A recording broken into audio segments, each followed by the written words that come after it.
Welcome, wanderers of the night, to Petra's Dark and Dreamy, where shadows dance and dreams drift through the twilight. I'm Petra, your guide through this realm where the boundaries of reality blur and the mystical becomes tangible. Tonight, we plunge into the depths of the unknown, exploring stories that shimmer in the darkness and ideas that echo through the silence. So, find a cozy nook, let the world outside fade away, and prepare to embark on a journey where the night is always young and the dreams are endlessly alluring. Are you ready to embrace the dark and the dreamy? Then let's begin.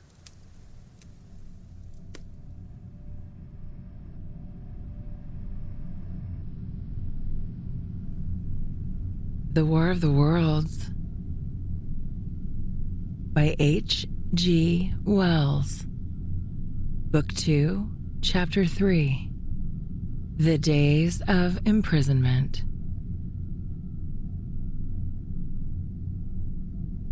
The arrival of a second fighting machine drove us from our peephole into the scullery, for we feared that from his elevation the Martian might see down upon us behind our barrier.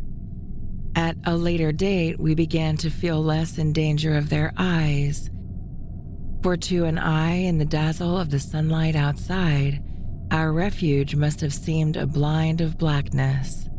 But at first, the slightest suggestion of approach drove us into the scullery in heart-throbbing retreat.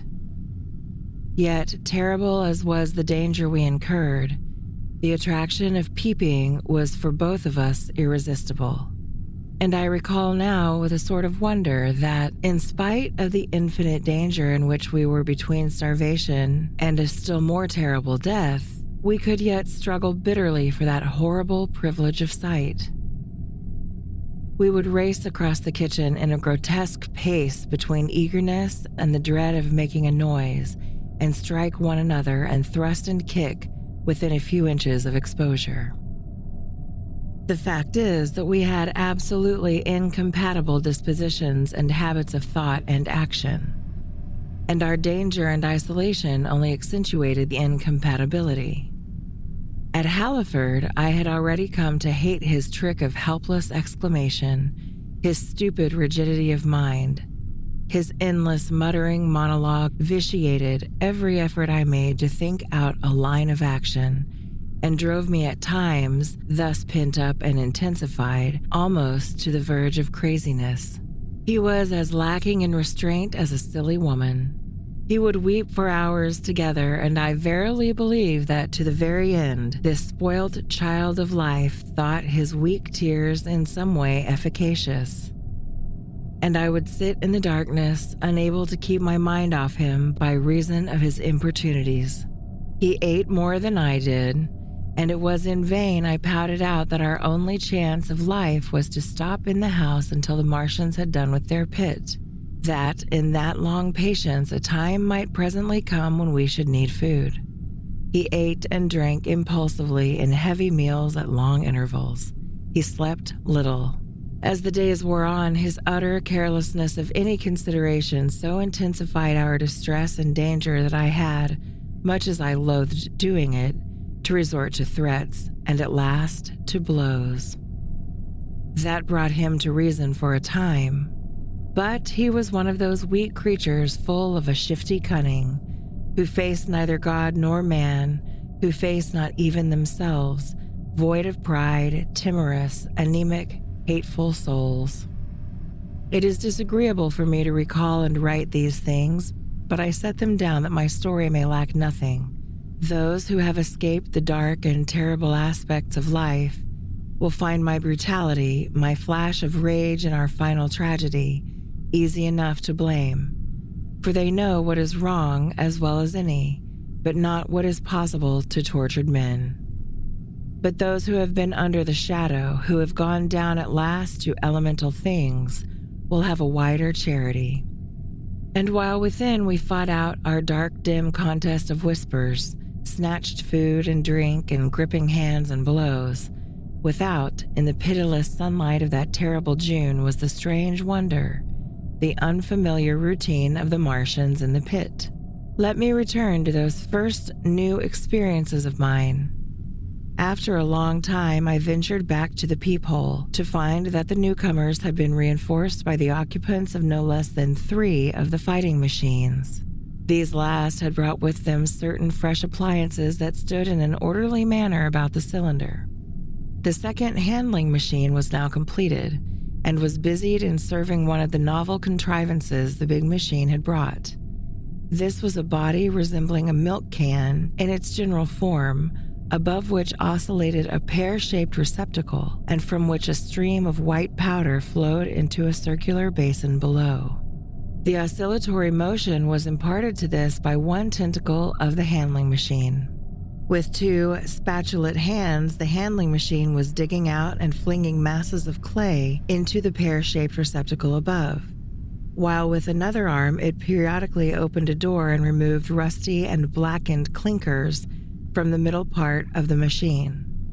Another steely tentacle directed the powder from the basin along a ribbed channel towards some receiver that was hidden from me by the mound of bluish dust. From this unseen receiver, a little thread of green smoke rose vertically into the quiet air. As I looked, the handling machine, with a faint and musical clinking, extended telescopic fashion, a tentacle that had been a moment before a mere blunt projection, until its end was hidden behind the mound of clay. In another second, it had lifted a bar of white aluminum into sight, untarnished as yet and shining dazzlingly, and deposited it in a growing stack of bars that stood at the side of the pit. Between sunset and starlight, this dexterous machine must have made more than 100 such bars out of the crude clay, and the mound of bluish dust rose steadily until it topped the side of the pit.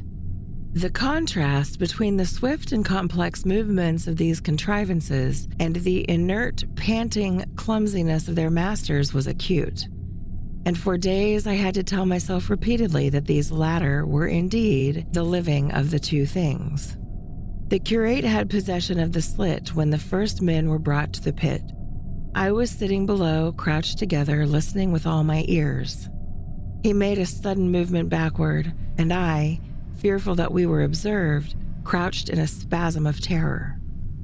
He came sliding down the rubbish and crouched beside me in the darkness, inarticulate, gesticulating, and for a moment I shared his terror. His gesture suggested a resignation of the slit, and after a little while my curiosity gave me courage, and I rose up, stepped across him, and clambered up to it. At first I could see no reason for his terror. The twilight had now come. The stars were little and faint, but the pit was illuminated by the flickering green fire that came from the aluminum making. The whole picture was a flickering scheme of green gleams and shifting rusty black shadows, strangely trying to the eyes. Over and through it all went the bats, heeding it not at all. The sprawling Martians were no longer to be seen. The mound of blue-green powder had risen to cover them from sight, and a fighting machine, with its legs contracted, crumpled, and abbreviated, stood across the corner of the pit.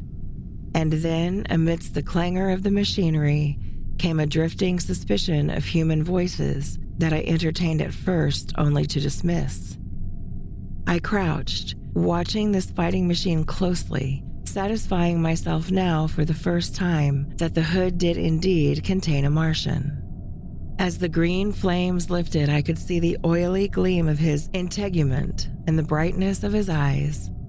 And suddenly, I heard a yell and saw a long tentacle reaching over the shoulder of the machine to the little cage that hunched upon its back.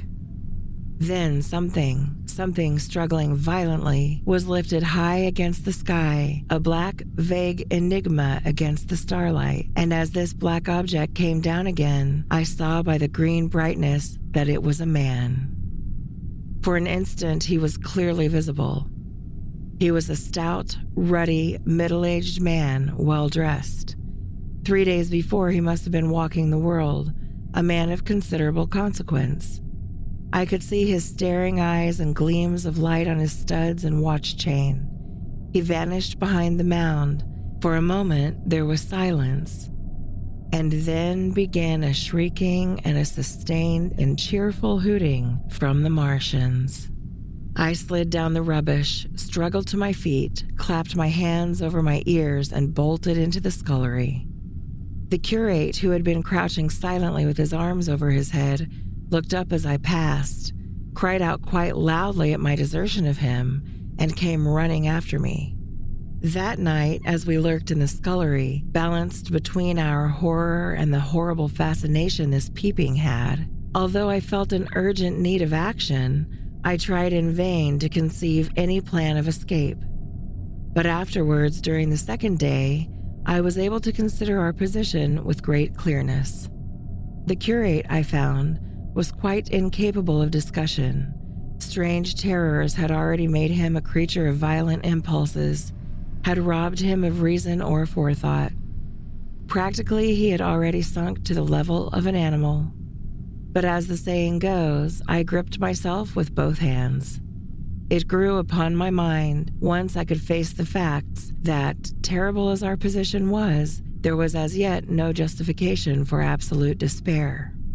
Our chief chance lay in the possibility of the Martians making the pit nothing more than a temporary encampment.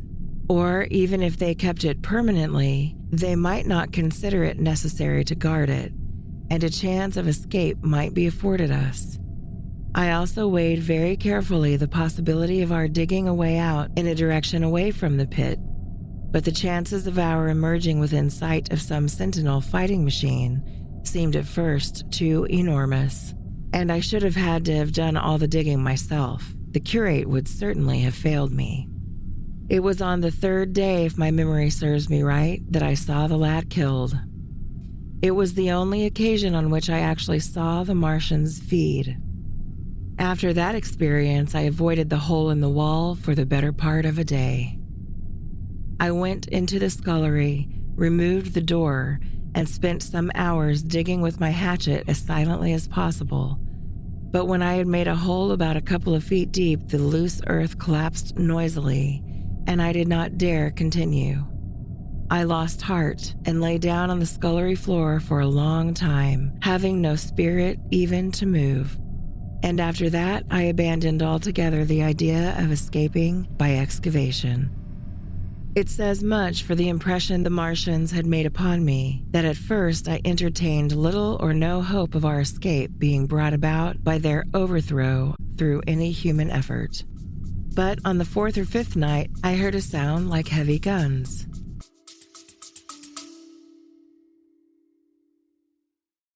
Keep sleeping soundly. Keep sleeping soundly. Don't let me wake you.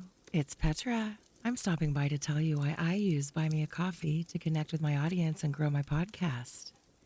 As a podcaster, Buy Me a Coffee has been a game changer for me. It's the easiest way for my listeners to support the show directly, whether through one-time donations or monthly memberships. The best part is that I get to keep it simple and focus on creating content. I love it because I can unlock steady income with membership tiers and recurring support. I share exclusive content, behind-the-scenes moments, and early access just for my supporters, and there are no complicated setups or hidden fees for you or for me. For you listeners, you can show your love with a simple click and also get special perks, shout-outs, and bonus content in return. You want to support the show? Click the link in the show notes to support the show. And be sure to tell everyone that you love Petra's Dark and Dreamy.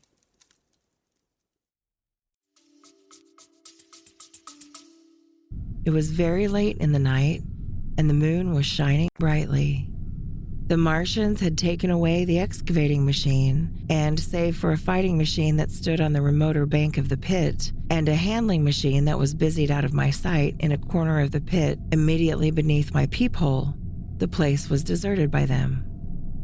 Except for the pale glow from the handling machine and the bars and patches of white moonlight, the pit was in darkness, and except for the clinking of the handling machine, quite still.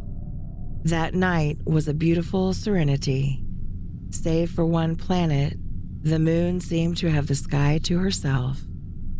I heard a dog howling, and that familiar sound it was made me listen.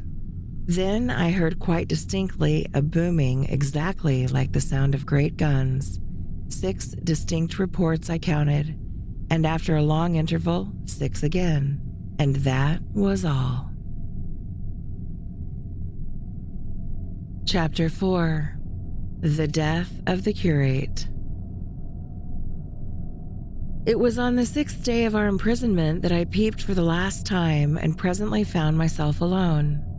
Instead of keeping close to me and trying to oust me from the slit, the curate had gone back into the scullery. I was struck by a sudden thought. I went back quickly and quietly into the scullery. In the darkness, I heard the curate drinking. I snatched in the darkness and my fingers caught a bottle of Burgundy. For a few minutes, there was a tussle. The bottle struck the floor and broke, and I desisted and rose. We stood panting, threatening one another. In the end, I planted myself between him and the food and told him of my determination to begin a discipline. I divided the food in the pantry into rations to last us 10 days. I would not let him eat any more that day. In the afternoon, he made a feeble effort to get at the food. I had been dozing, but in an instant, I was awake. All day and all night, we sat face to face, I weary but resolute, and he weeping and complaining of his immediate hunger. It was, I know, a night and a day, but to me it seems now, an interminable length of time. And so our widened incompatibility ended at last in open conflict. For 2 vast days we struggled in undertones and wrestling contests. There were times when I beat and kicked him madly, times when I cajoled and persuaded him, and once I tried to bribe him with the last bottle of Burgundy, for there was a rainwater pump from which I could get water. But neither force nor kindness availed. He was indeed beyond reason. He would neither desist from his attacks on the food, nor from his noisy babbling to himself. The rudimentary precautions to keep our imprisonment endurable he would not observe. Slowly I began to realize the complete overthrow of his intelligence, to perceive that my sole companion in this close and sickly darkness was a man insane. From certain vague memories, I am inclined to think my own mind wandered at times. I had strange and hideous dreams whenever I slept. It sounds strange, but I am inclined to think that the weakness and insanity of the curate warned me, braced me, and kept me a sane man. On the 8th day, he began to talk aloud instead of whisper, and nothing I could do would moderate his speech. "It is just, O God," he would say over and over again. "It is just. On me and mine the punishment laid. We have sinned, we have fallen short. There was poverty, sorrow. The poor were trodden in the dust, and I held my peace. I preached acceptable folly. My God, what folly! When I should have stood up, though I died for it, and called upon them to repent. Repent, oppressors of the poor and needy, the winepress of God."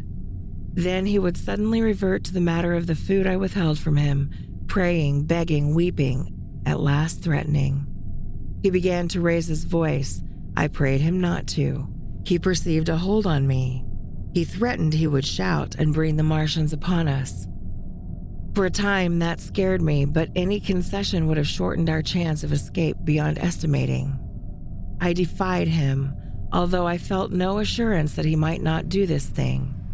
But that day, at any rate, he did not. He talked with his voice rising slowly through the greater part of the 8th and 9th days.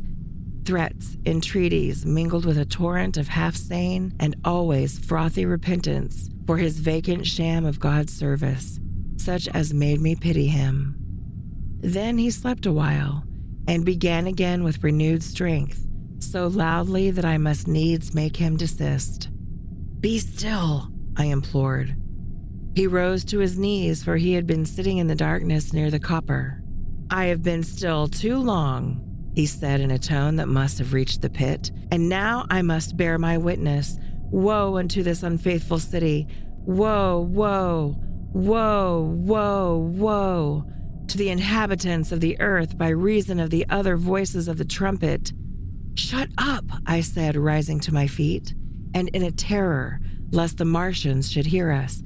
"For God's sake." "Nay," shouted the curate at the top of his voice, standing likewise and extending his arms. "Speak, the word of the Lord is upon me." In 3 strides he was at the door into the kitchen. "I must bear my witness. I go. It has already been too long delayed." I put out my hand and felt the meat chopper hanging to the wall. In a flash, I was after him. I was fierce with fear. Before he was halfway across the kitchen, I had overtaken him. With one last touch of humanity, I turned the blade back and struck him with the butt. He went headlong forward and lay stretched on the ground. I stumbled over him and stood panting. He lay still. Abruptly, I heard a noise without, the run and smash of slipping plaster, and the triangular aperture in the wall was darkened. I looked up and saw the lower surface of a handling machine coming slowly across the hole. One of its gripping limbs curled amidst the debris. Another limb appeared, feeling its way over the fallen beams. I stood petrified, staring. Then I saw through a sort of glass plate near the edge of the body, the face, as we may call it, and the large dark eyes of a Martian peering, and then a long metallic snake of tentacle came feeling slowly through the hole. I turned by an effort, stumbled over the curate, and stopped at the scullery door. The tentacle was now some way, 2 yards or more, in the room, and twisting and turning with queer sudden movements this way and that. For a while I stood fascinated by that slow, fitful advance. Then, with a faint, hoarse cry, I forced myself across the scullery. I trembled violently. I could scarcely stand upright. I opened the door of the coal cellar and stood there in the darkness, staring at the faintly lit doorway into the kitchen and listening. Had the Martian seen me? What was it doing now? Something was moving to and fro there, very quietly. Every now and then it tapped against the wall or started on its movements with a faint metallic ringing, like the movement of keys on a split ring. Then a heavy body, I knew too well what, was dragged across the floor of the kitchen towards the opening. Irresistibly attracted, I crept to the door and peeped into the kitchen. In the triangle of bright outer sunlight, I saw the Martian in its briariest of a handling machine, scrutinizing the curate's head. I thought at once that it would infer my presence from the mark of the blow I had given him. I crept back to the coal cellar, shut the door, and began to cover myself up as much as I could and as noiselessly as possible in the darkness among the firewood and coal therein. Every now and then I paused, rigid, to hear if the Martian had thrust its tentacle through the opening again. Then the faint metallic jingle returned. I traced it, slowly feeling over the kitchen. Presently I heard it nearer, in the scullery as I judged. I thought that its length might be insufficient to reach me. I prayed copiously as it passed, scraping faintly across the cellar door. An age of almost intolerable suspense intervened. Then I heard it fumbling at the latch. It had found the door. The Martian understood doors. It worried at the catch for a minute, perhaps, and then the door opened. In the darkness, I could see just the thing, like an elephant trunk more than anything else, waving towards me and touching and examining the wall, coals, wood, and ceiling. It was like a black worm swaying its blind head to and fro. Once even, it touched the heel of my boot. I was on the verge of screaming. I bit my hand. For a time, it was silent. I could have fancied it had been withdrawn. Presently, with an abrupt click, it gripped something. I thought it had me, and seemed to go out of the cellar again. For a minute, I was not sure. Apparently, it had taken a lump of coal to examine. I seized the opportunity of slightly shifting my position, which had become cramped, and listened. I whispered passionate prayers for safety. Then I heard the slow, deliberate sound creeping towards me again. Slowly, slowly it drew near, scratching against walls and tapping furniture. While I was still doubtful, it rapped smartly against the cellar door and closed it. I heard it go into the pantry, and the biscuit tins rattled and a bottle smashed, and then came a heavy bump against the cellar door. Then silence that passed into an infinity of suspense. Had it gone? At last, I decided that it had. It came into the scullery no more, but I lay all the 10th day in the close darkness, buried among coals and firewood, not even daring to crawl out for the drink for which I craved. It was the 11th day before I ventured so far from my security.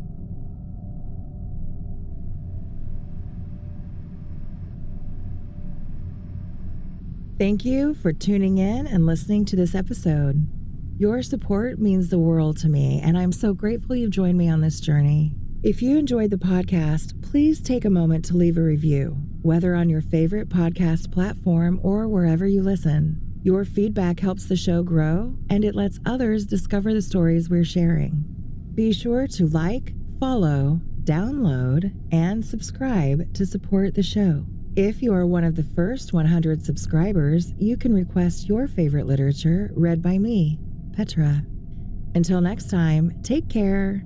I can't wait to see you back for the next episode, and sweet sleep.